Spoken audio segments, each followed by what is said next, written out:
আল্লাহ পাক আমাদের জন্য শেষ ঠিকানা রাখছেন দুইটা, একটার নাম জান্নাত আর একটার নাম জাহান্নাম। আল্লাহ পাক রব্বুল আলামিন জান্নাত বানাইছেন ঈমানদারদের জন্য, জাহান্নাম বানাইছেন কাফেরদের জন্য। চিরকাল থাকবে উভয় দল, কোনোদিন শেষ হবে না, শেষ হবে না। কিন্তু অনেক ঈমানদারকে আল্লাহ জাহান্নামে জ্বালাইবেন।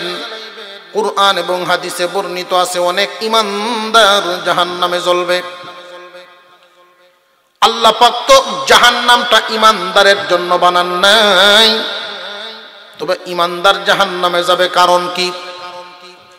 কারণ হলো জান্নাত হলো পবিত্র একটা জায়গা, জান্নাত হলো পবিত্র একটা জায়গা। গুনাহ নামক ময়লা নিয়ে জান্নাতে কেউ ঢুকতে পারবে না। যে সমস্ত মানুষেরা এই দুনিয়ার জমিন থেকে গুনাহ নামক ময়লা নিয়ে কাফনের কাপড় গায়ে পড়ছে, এই দুনিয়ার জমিন থেকে একজন মানুষ বিদায় হয়ে গেলে প্রতিদিন মাইকে আলান আসে না নাই? আমরা এখানে যারা আছি জানা নাই কার এলান কোন দিন হয়ে যায়। আমারও ভয় হয় কোন দিন জানি গো এই নামটা মাইকে উঠা যায়, বড় ভয় লাগে। চিন্তা করবেন যখন আপনি মারা যান, দমটা যখন বাহির হয়, এর আগের ওয়াক্তের নামাজটা কি পড়া আছে কিনা হিসাব রাখবেন। যখন আপনি মারা গেলেন, এর আগের ওয়াক্ত নামাজটা কি পড়া আছে নাকি পড়ার বাকি, এটা হিসাবের ব্যাপার। যদি নামাজি হইয়া মারা যান তাহলে ডান কাতারে চলবেন, যদি নামাজি না হইয়া মারা যান বাম কাতারে যাবেন। এই জন্য যুবক, ইচ্ছা করলেই তুমি এখন পারো যেটা একজন বুড়া মানুষে পারবে না। যুবক রে, অভ্যাস করার সময় তোমার এখন। এই জন্যই তো নবীজি বলছেন পাঁচটা জিনিসকে গনিমত মনে করো। পাঁচটা জিনিস আসার আগে ইগতানিম খামসান ক্বাবলা খামসিন শাবাবাকা ক্বাবলা হারামিক। যৌবনকালকে গনিমত মনে করবা, বার্ধক্য তোমার সামনে আসার আগে। যৌবনকালটারে গনিমত মনে করো বার্ধক্য আসার আগে। যুবক, তুমি খুব হিসাব মিলাইবা। ফেসবুক, ইন্টারনেট, বিভিন্ন খবরের কাগজে দেখা যায় তোমার আমার মতো যুবক অনেক দুনিয়ার থেকে বিদায় হয়ে যাচ্ছে। তুমি রে যুবক, যদি আজকে বিদায় হও, দেখার ব্যাপার তুমি কি শেষ আমলটা গুনাহ করে মরছো নাকি নেকি করে মরছো। যদি দেখা যায় তোমার জিন্দেগির শেষ আমলটা আগের ওয়াক্ত নামাজ বাকি, গুনাহগার হয়ে আল্লাহর হুকুম অমান্যকারী হয়ে দুনিয়া ছাড়ছো রে বান্দা। খুব হিসাব মিলাইবা। আত্মীয় স্বজন সব তোমার বাড়িতে ভিড় করবে আইসা তোমার বিদায় দেওয়ার জন্য। এইখানে আমরা যারা আছি এই বয়সের মানুষ দুনিয়া থেকে বিদায় হয়নি না হয় না? আরো জোরে কন। মানুষ চতুর্দিক থেকে আত্মীয় স্বজন আসতে থাকবে, বলবে কালকে না দেখলাম কত সুস্থ মানুষ, আজকে কেমনে বিদায় হয়ে গেল। কত মানুষ কতভাবে দুনিয়া থেকে বিদায় হয়ে যাচ্ছে। আত্মীয় স্বজন, বন্ধু বান্ধব তোমার লাশটারে বিদায় দেওয়ার জন্য তোমার বাড়িতে পাগল পারা হয়ে ছুটে আসবে। তোমার লাশ বালিশ ছাড়া খাটের উপরে শুয়ে থাকবে রে বান্দা।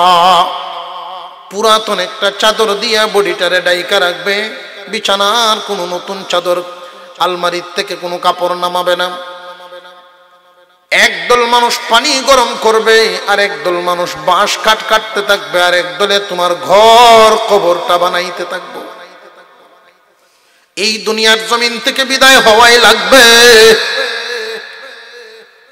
আত্মীয় স্বজন তোমারে গোসল দিয়া কাফনের কাপড় পরাইয়া জানাজার নামাজ দিয়া এই যে মসজিদের পালকিতে উঠাইয়া চিরবিদায় কবরের মধ্যে যে তোমারে শোয়া দিবে। এই দুনিয়ার জমিনে সব কিছু জায়গায় পড়ে থাকবে, তুমি না তাকাতে কোনো কিছুই থামবে না, কোনো কিছুই আটকিবে না। সব যার যার গতি মতোই চলতে থাকবে রে বান্দা। শুধু তুমি নেই, তুমি যে নাই কি নিয়ে গেলা এটাই হলো হিসাব, তুমি সাথে কি নিয়ে গেলা এটাই হলো দেখার ব্যাপার। যদি তোমার জীবনের শেষ আমলটা ভালো করিয়া যাও, যদি তোমার শেষ জীবনের কথাটা ভালো কথাটা বলিয়া যাও, জীবনের শেষ কথাটা কি বলিয়া দুনিয়ার থেকে বিদায় হইছো দেখার ব্যাপার। দুনিয়ার শেষ আমলটা কি করিয়া বিদায় হইছো এটা দেখার ব্যাপার। বান্দা এই জন্য মৃত্যুকে সব সময় কাছে রাখবা, যে মরণ যে কোনো সময় হতে পারে। মৃত্যুর জন্য প্রস্তুত থাকো, ভালো কাজ করিয়া রাখো। নামাজ ওয়াক্ত হয়ে গেছে আদায় করে ফেলো, ওয়াক্ত হয়ে গেছে আদায় করে ফেলো, বাকি রেখো না, কারণ কখন আজরাইল আসে তুমি জানো না। দুনিয়ার জমিন থেকে তুমি নামাজি হয়ে যখন বিদায় হইবা, আল্লাহ পাক রব্বুল আলামিন বান্দার গুনাহ নিয়ে দুনিয়া থেকে বিদায় হোক, আল্লাহ এটা চায় না। আল্লাহ পাক আমাদেরকে দয়া করে ইমানদার মুমিনের ঘরে জন্ম দিয়েছেন। এই মুমিন বান্দা তার ঠিকানা হবে জান্নাত, কাফেরদের ঠিকানা হবে জাহান্নাম, এটা শেষ ঠিকানা। কিন্তু এর আগে মুমিন এই দুনিয়াতে গুনাহ নামক ময়লা যদি থাইকা থাকে, প্রতি ওয়াক্তে নামাজ পড়িয়া পড়িয়া তওবা করবা, প্রতি ওয়াক্তে নামাজ পড়িয়া পড়িয়া তওবা করবা। 5 ওয়াক্ত নামাজি যেই ব্যক্তিটা হয়ে যায়, আল্লাহ পাক রব্বুল আলামিন মুমিন বান্দার সিফত বর্ণনা করতে গিয়া বলেন, যে সমস্ত মানুষ নামাজ কায়েম করে ফেলে, অঙ্গ প্রত্যঙ্গ খুব ভালো করে বুঝবেন, একজন নামাজি নামাজ পড়লে কিন্তু সারাটা বডি নামাজে ব্যবহার হয়। কপাল থেকে নিয়ে পায়ের পাতা পর্যন্ত পুরা বডিটা নামাজে লাগে না লাগে না। 5 ওয়াক্ত নামাজ যেই ব্যক্তিটা সময় মতো আদায় করবে, জোহর থেকে আসর, আসর থেকে মাগরিব, মাগরিব থেকে এশা, এশা থেকে ফজর, ফজর থেকে জোহর, 5 ওয়াক্ত নামাজ আদায় করবে। মাঝখানে শয়তানের দুকায় যদি গুনাহ হয়ে যায়, নামাজ কায়েমকারীর জন্য আল্লাহ বডি দ্বারায় যত গুনাহ মহান আল্লাহ মাফ করিয়া দেন। বান্দারে আল্লাহ চান না কোন বান্দার আমল নামায় গুনাহ নিয়া দুনিয়া ছাড়ে। কেন জানেননি? আল্লাহ রব্বুল আলামিন মুমিন বান্দাকে জাহান্নামে জ্বালাইতে চান না। মুমিন বান্দার ঠিকানা রাখছেন জান্নাত, কিন্তু গুনাহ নিয়ে যদি দুনিয়া ছাড়ে, সরাসরি জান্নাত দেওয়ার কোনো ব্যবস্থা নাই। কারণ জান্নাত পবিত্র জায়গা, ওই পবিত্র জায়গায় তো তোমার অপবিত্র গুনাহ নামক নাফাক দিয়ে দিবেন না। এই মুমিন বান্দা যদিও তুমি জান্নাতি, সাথে গুনাহ নামক ময়লা থাকার কারণে এই মুহূর্তে জান্নাত পাবে না। তোমাকে জাহান্নামে নেওয়া হবে জ্বালাইবার জন্য, জাহান্নামের আগুনে জ্বালাইয়া তোমারে পবিত্র করা হবে। এই দুনিয়ার জমিনে লক্ষ্য করে দেখবেন, লাকড়ি পুরাইলে কয়লা হয়, স্বর্ণ পুরাইলে কাটি হয়, ঠিক না বেটি? লাকড়ি পুরাইলে কয়লা হয়, আর স্বর্ণ পুরাইলে কাটি হয়, কাঠ বাহির হয়ে যায়। এই জন্য ইমানদার গুনার কারণে, গুনাহ নামক ময়লা লইয়া দুনিয়া ছাড়ার কারণে তোমাকে খাঁটি করার জন্য, গুনাহ নামক ময়লা দূর করার জন্য জাহান্নামে জ্বালানো হবে। জাহান্নামে জ্বালাইয়া তোমাকে পবিত্র করা হবে। জ্বালাইবেন কি পরিমাণ, যার অপরাধ যেই পরিমাণ, জাহান্নামে জ্বলবা কি পরিমাণ, যার অপরাধ যেই পরিমাণ। এই জন্য আল্লাহ পাক দুনিয়ার জমিনে বান্দার গুনাহ মাফ করার জন্য অনেক রাস্তা রাখছেন। قال النبي صلى الله عليه وسلم, কোন মানুষ যদি, আল্লাহর নবী বলেন, মান হাজ্জা লিল্লাহ লাম ইয়ারফাত ওয়া লাম ইয়াফসুক রাজা'a কায়াউমি ওয়ালাদাতহু উম্মুহু। একজন মানুষ যদি আল্লাহর সন্তুষ্টির জন্য হজ পালন করে, কার জন্য হজ করে? ঘুমায় যেতেছেন কি আপনারা? ঘুম ভাঙানির ওয়াজও করুন লাগে। হজ কার জন্য করুন? এই জমিনে আল্লাহ ছাড়া ভিন্ন কারণে হজ করইয়াও আছে, হইতাম নি কিছু। দেখবেন হাজি সাহেব কইলে চা খাওয়ায়, হাজি কইয়া ডাক দিলে বেটা চা খাওয়ায়, খুশি হয়। দুইজন হাজি একসাথে মিলিয়া একজন আর একজনের কয় তুমি আমারে হাজি সাহেব ডাকো, আমি তোমারে হাজি সাহেব ডাকতে তো প্রচার হইব।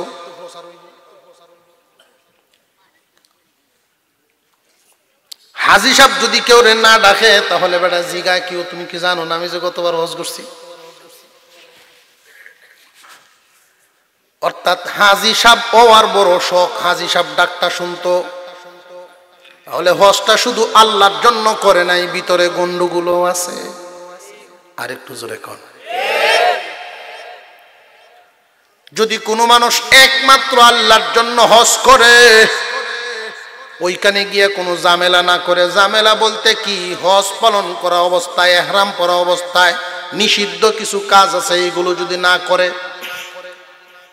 আমি হজের সফরে দেখছি ইহরামের কাপড় পরিয়ে বেটা গুছায়, যে মুআল্লিমে তারা নিষিদ্ধ, মুআল্লিম কথা কাজে ঠিক রাখছে না।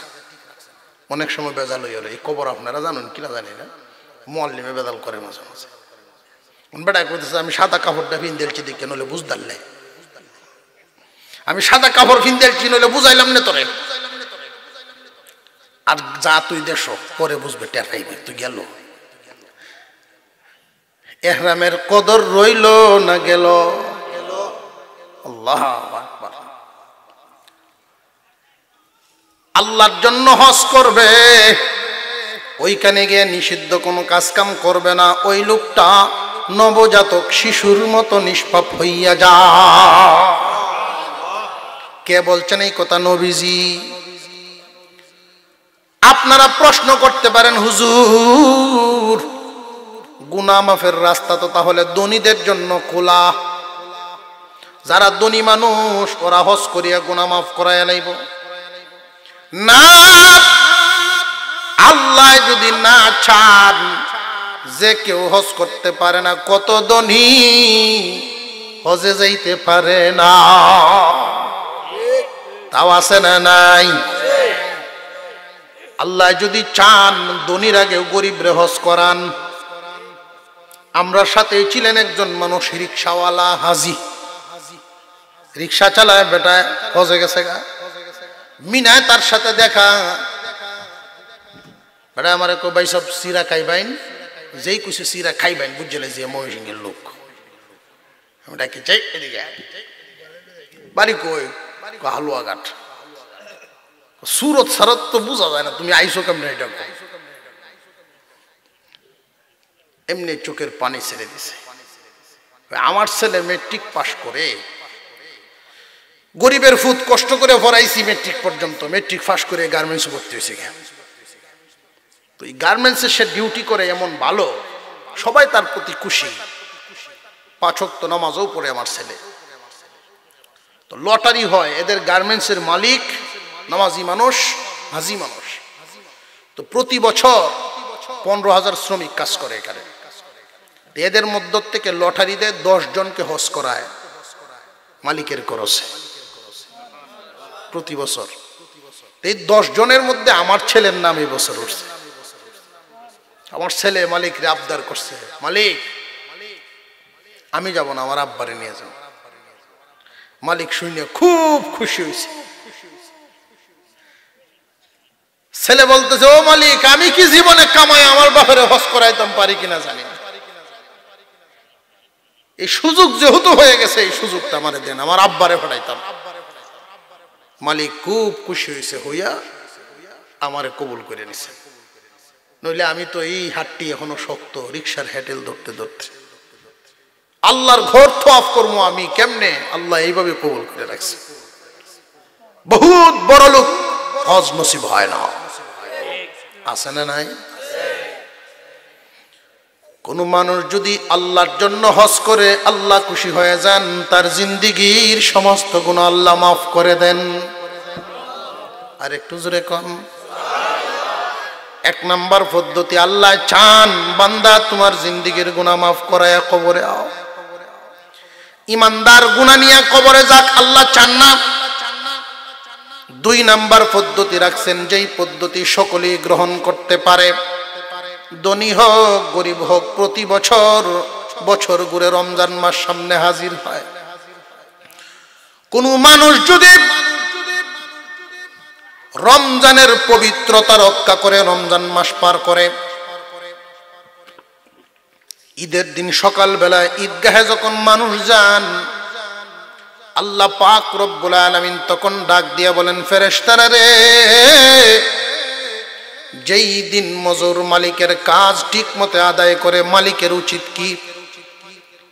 ফেরেশতারাই বলে, আল্লাহ মালিকের উচিত মজুরি আদায় করা। রে ফেরেশতারা, আমার চাইতে উত্তম কোন মালিক আসেনি না, আপনার চাইতে উত্তম দয়ালু কোন মালিক নাই।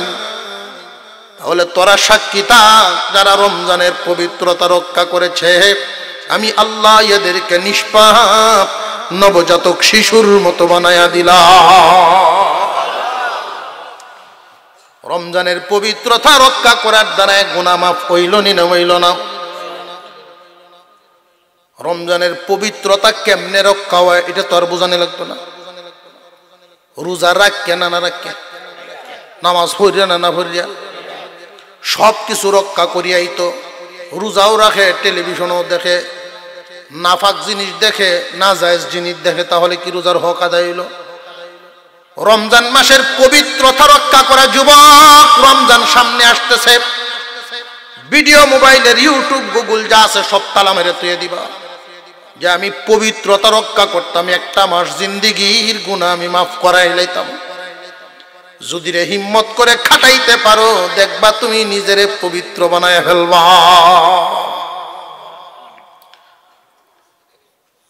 রমজান মাস জিন্দিগির গুনাহ মাফ। এখন মাঝখানে তো এমনও হয় যে হুজুর রমজান মাস পাইছি, আরেক রমজান পাই কি জানি না, রমজানের মাঝখানে কিছু গুনাহ তো হয়ে গেল। বছরের মাঝখানে এক রমজান থেকে আরেক রমজান একটা বছর। হুজুর মাঝখানে যদি গুনাহ হয়, শয়তানের দুখায় পরে অন্যায় করে ফেলছি, এখন কি করতাম? আল্লাহ বলেন, বান্দারে আল্লাহর রহমত থেকে নিরাশ হইও না, আল্লাহর রহমত থেকে নিরাশ হইও না, তওবা করো, তওবা করো, জিন্দেগীর গুনাহ আল্লাহ মাফ করে দিবেন। বেশি বেশি করে তওবা করা, যেমন আস্তাগফিরুল্লাহ। আল্লাহর পয়গম্বর তওবার ব্যাপারে বলছেন, ক্বালান নবী সাল্লাল্লাহু আলাইহি ওয়াসাল্লাম, আত-তাইবু মিনাজ যামবি কামাল লা যামবা লাহু। কোন বান্দা যদি তওবা করে, আল্লাহর বান্দা যদি তওবা করে, আল্লাহ এতটা খুশি হন রে মানুষ, যেন তার জিন্দেগিতে কোনো গুনাহই নাই।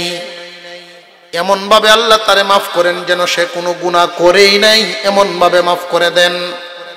আপনাদের এই এলাকার কোনো একজন মানুষ যদি এমন থাকেন যিনি বিয়েই করেছেন বয়স্ক হইয়া, আজকাল তো 20 বছরের সময় ছেলেরা বিয়ে করে, আবার 30ও তো আছে, এমনও হয়নি না হয় না। 30 বছর বয়সের সময় একজন মানুষ বিয়ে শাদী করলো, সন্তানাদি হয় না 10 বছর চলে গেছে, হয় না। এই মানুষটা মসজিদে গিয়া কান্দে, মাদ্রাসার মাহফিলে গিয়া কান্দে, তাফসীরে গিয়া কান্দে, আলেম ওলামাদের কাছে দোয়া চায়, হুজুর দোয়া করেন, বিঠায় বাতি জ্বালানোর কোনো মানুষ নেই। প্রায় 15 বছর পরে আল্লাহ পাক তাকে একটা ছেলে সন্তান দিল। এই ছেলে সন্তানটা কি বাবার কম আদরের না বেশি আদরের? কত আদরের সন্তান! কুলে নিয়ে বাজারে যায়, কুলে নিয়ে বেড়াইতে যায়, বুকের উপরে নিয়ে ঘুমায়, কত আদরের সন্তান। 5 বছর বয়সের সময় ছেলেটার নিয়ে মাদ্রাসায় ভর্তি করেছে। যতক্ষণ হুজুর তারে পড়ায়, মাদ্রাসার বারান্দায় বাবা বইয়া থাকে। এত আদরের সন্তান, এই সন্তানকে কোরআনের হাফেজ বানাবে, এই হলো তার মনের আশা। মুরব্বীদের মুখে শুনছে, ক্ষেতের মতো একটা ক্ষেত যদি বছরের খোরাক যায়, পুতের মতো একটা পুত মরলে যদি হাত উঠায়, 10টা তো গেলে তো লাভ নাই, একটাও মনে করে না, একটাও কোনোদিন কবর জিয়ারতে যায় না, একটাও দান খয়রাত করে না মা বাপের নামে। এই ছেলেটারে হাফেজ বানাবে বাবার ইচ্ছা। 8 বছর বয়স হয়ে গেছে এই ছেলের, আবাসিকভাবে হিফজখানায় দিয়ে দিল, পড়া শুরু করছে। 1 বছর ভালোভাবে পড়ছে, 10-12 পারা মুখস্থও করে ফেলছে। হঠাৎ করে একদিন মাদ্রাসার শিক্ষকে বাড়িতে খবর পাঠাইছে, আপনার ছেলে তো মাদ্রাসায় নাই, বাড়িতে গেছেনি? না, বাড়িতেও তো আসে নাই, অর্থাৎ মাদ্রাসার থেকে পলাইছে। পড়ার ভয়ে মাদ্রাসায় থাকবে না, সে পলায়ন করছে। বাবার মাথায় আসমান ভেঙ্গে পড়ছে, আদরের ভূত কোন দিকে গেল? আত্মীয় স্বজন সবার বাড়িতে তালাশ করলো, কারোর বাড়িতে যায় নাই। 1 মাস যাবৎ খোঁজাখুঁজির পরেও ছেলেরে পায় না। এই বাবার মনের অবস্থাটা কেমন আপনারাই চিন্তা করেন। তালাশ করতে লাগলেন চতুর্দিক, খুঁজতে খুঁজতে কোনো জায়গায় যখন পায় না, অবশেষে এই লোকটা টাকা পয়সা সাথে নিয়ে বাড়ি থেকে বাহির হয়ে যাওয়ার চিন্তা ভাবনা করতেছেন। আশপাশের মানুষ তারে বোঝায়, ধৈর্য ধরো, যে ধৈর্য আমি কার জন্য ধরব? একটা সন্তান আল্লাহ দিয়েছে, এই সন্তানটাই বাড়ি ছাড়া হয়ে গেল, এই বাড়িতে আমি থেকে আর কি করব? খুঁজি যদি কোনোদিন পাওয়া যায়। মনের দুঃখে ঘরের থেকে বাহির হয়ে গেলেন, নিরাশা হৃদয় নিয়ে আল্লাহর উপরে ভরসা করে উনি রওনা দিয়া দিলেন। জানে না কোথায় আছেন, কোথায় আছেন ওনার জানা নাই। উনি চলে গেলেন নাইট কোর্সে, চলে গেলেন ঢাকা শহর। ওই শহরের অলিতে গলিতে খুঁজেন, সারাটা দিন না খায়া, রাত্রে ঘুম নেই, সারাদিন না খাওয়া অবস্থায় খামাকা রাস্তা দিয়ে হাঁটে আর হাঁটে। মনের দুঃখে কোথায় আছে ছেলে জানা নাই। বিকাল বেলায় সন্ধ্যার আগ মুহূর্তে একটা হোটেলে ঢুকলো, ক্ষুধার কারণে পা চলে না। এমত অবস্থায় এই হোটেলের মধ্যে ঢুকে উনি অর্ডার করলেন, আমারে কিছু নাস্তা দেন। হোটেলের ম্যানেজার কর্মচারীদেরকে হুকুম দিল যে একটা রুটি আর 1 গ্লাস পানি উনারে দাও। এমনি একটা রুটি আর 1 গ্লাস পানি উনার টেবিলে যেই কর্মচারী নিয়ে গেছে, তাকায় দেখে তার নিজের সেই ছেলেটা, এই সন্তান তার সামনে রুটি আর নাস্তা নিয়ে হাজির। এই হোটেলে চাকরি করে এই ছেলে কল্পনাও করতে পারে নাই বাবায় যে তার সন্তান কি এই অবস্থায় পাবে। জড়ায় ধরছে বুকের সাথে, বাবা বাড়িতে এত কিছু রেখে তুই আজকে এখানে? আমি তো জিন্দা অবস্থায় মুর্দার মতো চলাফেরা করি। হোটেল ম্যানেজার ঘটনা শোনার পরে নিজেও কান্দে, কারণ তারও তো সন্তানাদি আছে, সন্তান কি জিনিস সেও বুঝে। এই যে বাবা কতটুকু খুশি হইলেন তার সন্তানটা পায়া, মনের অবস্থাটা কেমন হইল। হুজুর সাল্লাল্লাহু আলাইহি ওয়াসাল্লাম উদাহরণ দিয়া, উট হারানোর, উট রাকালের সাথে উদাহরণ দিয়া বুঝাইছেন। হাদিস শরীফের মধ্যে ঘটনা এনে আল্লাহর রাসূল বুঝাইলেন, যদি দুনিয়ার কোন গুনাহগার উম্মত গুনাহ করার পরে তওবা করে আবার ফিরে আসে, আল্লাহর আশ্রয়ে চলে আসে, আল্লাহ ভুল করেছি, জীবনে আর কোনোদিন ভুল করব না, চোখের পানি ছেড়ে দিয়া যখন বান্দায় কাঁদিয়া দেয়, ওই বাবা সন্তান ফিরে পাওয়া বাবার চাইতেও মহান আল্লাহ কোটি গুণ বেশি খুশি হইয়া যায়। বান্দা বেশি বেশি করে আস্তাগফিরুল্লাহ পড়া। আস্তাগফিরুল্লাহ পড়তে পড়তে বান্দার জবানের দাম বেড়ে যায়। মানুষের জবানের দাম এত বেড়ে যায়, এত বেড়ে যায় আস্তাগফিরুল্লাহ আস্তাগফিরুল্লাহ পড়ার কারণে। অনেক আগের একটা ঘটনা, আহমদ ইবনে হাম্বল, 4 ইমাম হানাফি, শাফিঈ, মালিকি, হাম্বলি, এই 4 মাযহাবের 4 জন ইমাম, 4 জনের একজন আহমদ ইবনে হাম্বল রাহমাতুল্লাহি আলাইহি। উনার যুগে উনি বড় আলেম, বড় বুজুর্গ। উনি সফর করতে বাহির হলেন, কোন এক জায়গায় যাবেন। যাইতে যাইতে যাইতে যাইতে অনেক দূর পর্যন্ত চলে গেলেন, যেখানে ওনার কোনো আত্মীয় স্বজন নাই।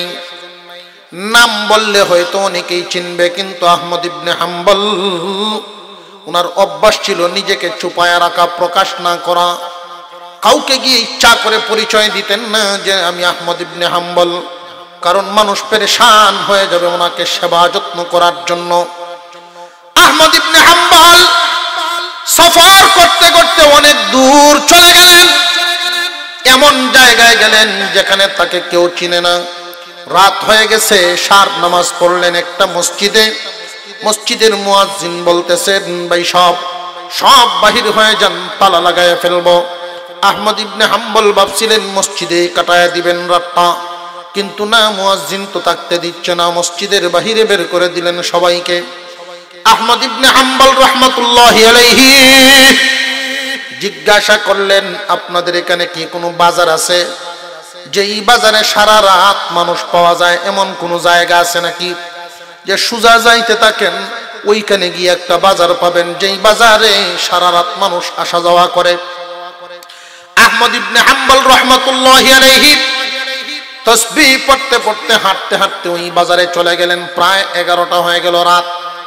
ওইখানে গিয়ে দেখেন বিভিন্ন দোকান খোলা আছে, এর মধ্যে একটা হোটেল, যেই হোটেলে রুটি ব্যবস্থা করা হচ্ছে, রুটি বাজবে, হোটেলে চুলা জ্বলতেছে। আহমদ ইবনে হাম্বল রাহমাতুল্লাহি আলাইহি মনে মনে ভাবলেন, ওই হোটেলের চুলার সামনে গিয়ে হাতগুলো একটু আগুনের তাপ লাগাই। এই আশায় উনি ওইখানে চলে গেলেন যুবকের সামনে। যেই যুবক হোটেলে রান্নার কাজ করে, কারিগর, হোটেলের এই রুটি বানানোর কারিগর, মুখভর্তি দাড়ি, সুন্নতি দাড়ি, একটা গেঞ্জি পরা, মাথায় একটা টুপি দেওয়া। আহমদ ইবনে হাম্বল দূর থেকে দেখেই বুঝতে পেরেছেন যুবক নামাজি হবে। এই যুবকের কাছে যখন গেলেন, যুবক রে, আমার এখানে একটু বসতে দিবানি? তোমার আগুনের চুলার পাশে বসলে আমি একটু আরাম পাবো, নিন আপনি এখানে বসেন। যেই যুবকের কাজের দিকে আহমদ ইবনে হাম্বল রাহমাতুল্লাহি আলাইহি উনি তাকায়া দেখতেছেন যুবকের কাজের পদ্ধতি। এই যুবক যে কাজ করতে লাগলো, বড় আশ্চর্য ব্যাপার, আশ্চর্য ব্যাপার। যুবক যখন ময়দার মধ্যে পানি ঢালে তখনও পরে আস্তাগফিরুল্লাহ, আস্তাগফিরুল্লাহ। এই যুবক যখন খামিরা বানায় তখনও পরে আস্তাগফিরুল্লাহ। যুবক যখন এক একটা করে রুটির জন্য খামিরা তৈরি করে, ডিমের মতো করে বানায়, তখনও পরে আস্তাগফিরুল্লাহ। এইভাবে যখন রুটিগুলো বানাতে শুরু করলো, তখন আস্তাগফিরুল্লাহ, আস্তাগফিরুল্লাহ পড়ে, জবানে আস্তাগফিরুল্লাহ, আস্তাগফিরুল্লাহ, কাজ হাতে চলতেছে। আহমদ ইবনে হাম্বল রাহমাতুল্লাহি আলাইহি বলেন, রে যুবক, তোমার আমলটা তো অনেক সুন্দর, এই আমল করলে তো জানি মানুষের জবানের দাম বেড়ে যায়, মানুষের দোয়া আল্লাহর কাছে কবুল হয়ে যায়। যুবক রে, তোমার আমলটা বড় ভালো। এই যুবক ডাক দিয়ে বলে, হুজুর, আল্লাহ পাক রব্বুল আলামিন আমার মনের সকল আশাই আল্লাহ পূরণ করেছেন। আমি আমার জীবনে যত দোয়া করেছি, কোনো দোয়া মিস হয় নাই, সব দোয়া কবুল হয়ে যায়। আস্তাগফিরুল্লাহ পড়ার কারণে হাদিসের প্রতি বিশ্বাস, আল্লাহ আমার সব দোয়া কবুল করে নিয়েছেন। তবে একটা আশা আমার বাকি আছে, এই আশাটা এখনো পূরণ হয় নাই, জানি না দোয়াটাকে কবুল হবে কিনা। আহমদ ইবনে হাম্বল বলেন, যুবক রে, এই দোয়াটা কোন দোয়াটা কবুল হয় নাই? আমি তোমার বাবার বয়সী মুরব্বী মানুষ, বলতে পারো? তোমার জন্য আমিও দোয়া করব। যুবকের চোখের টলমল করতেছিল তখন পানি। এই যুবক বলতেছিল, হুজুর, আমি আল্লাহর কাছে দোয়া করেছি, আল্লাহ যেন আমার মরণের আগে হলেও যুগ শ্রেষ্ঠ আলেম, যুগ শ্রেষ্ঠ ওলি আহমদ ইবনে হাম্বলের চেহারাটা আমারে দেখায় আনেন। আহমদ ইবনে হাম্বলকে যেন দেখতে পারি, আল্লাহ যেন এই দোয়াটা কবুল করেন, এটা এখনো বাকি আছে। আহমদ ইবনে হাম্বল বসা থেকে দাঁড়ায় গেলেন, দুইটা হাত বাড়ায় দিলে বলেন, নারীর যুবক, আয় আমার বুকে আয়, আল্লাহ তোর এই দোয়াও কবুল করে ফেলেছেন। ঘুরে ঘুরে আল্লাহ আমাকে এখানে কেন আনলেন বুঝে ফেলেছি, আমি আহমদ ইবনে হাম্বল। আস্তাগফিরুল্লাহ পড়লে আল্লাহ মানুষের জবানের দাম বাড়ায়, দাম বেড়ে যায়, জবানের দাম বেড়ে যায়। আল্লাহ তাআলার দরবারে মানুষের দাম বেড়ে যায়। বেশি বেশি করে আস্তাগফিরুল্লাহ পড়বেন। আস্তাগফিরুল্লাহ পড়লে জবান পাক হয়, নাপাক কথার থেকে জবান হেফাজত হয়। যতক্ষণ সুযোগ পাবেন, অবসর থাকলে আস্তাগফিরুল্লাহ আস্তাগফিরুল্লাহ পড়বেন, মানুষের জবানের দাম বেড়ে যায়। আরবের মানুষ বেশিরভাগ সময় দেখবেন আস্তাগফিরুল্লাহ আস্তাগফিরুল্লাহ পড়ে। আল্লাহ পাক রব্বুল আলামিন যেন আমাদেরকে আমলের তৌফিক দান করেন, বলুন আমিন। আরো জোরে বলেন আমিন। তো মাদ্রাসাকে যেন আল্লাহ কবুল মঞ্জুর করেন। মাদ্রাসার সকল জরুরত আল্লাহ তাআলা যেন গায়বী খাজানা থেকে পূরণ করে দেন, বলুন আমিন। এই মাদ্রাসার জন্য সকলেই দানের হাত বাড়ায় রাখবেন। আপনারা তো প্রত্যেকেই দান খয়রাত করেছেন, এখন এমন কি কেউ আছেন নাকি যে নগদ কিছু টাকা পয়সা দিবেন? মাদ্রাসার জন্য আমরা মুনাজাত করব।